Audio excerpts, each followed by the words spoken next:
The Maasai are pastoralists living in Kenya and northern parts of Tanzania.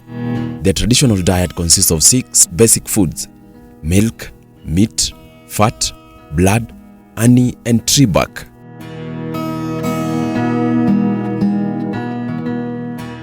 Fresh milk is drunk in a calabash, alias gourd, and is sometimes mixed with fresh cattle blood. Blood is also boiled and used in cooking or drinks, accompanied with ugali, which they call as monono.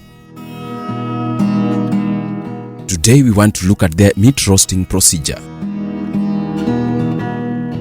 They take a cow and cut the meat into big pieces.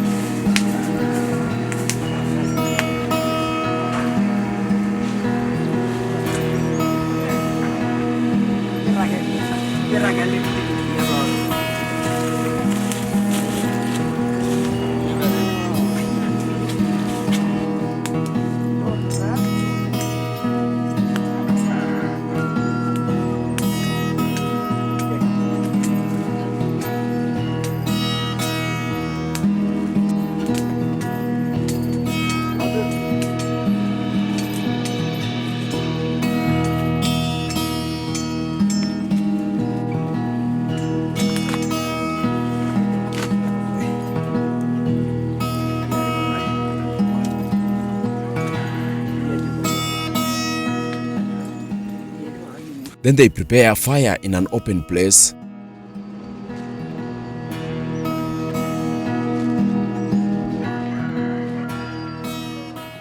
They take some sharp-pointed sticks and pierce the pieces of meat.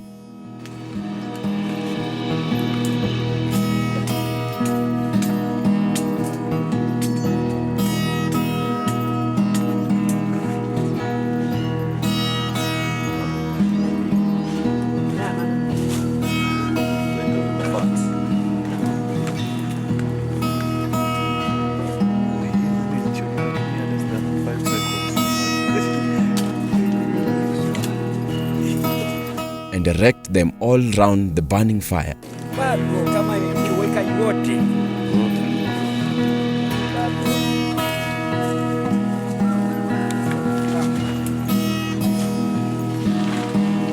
When it's ready, they serve with ugali or without. Sometimes they use blood.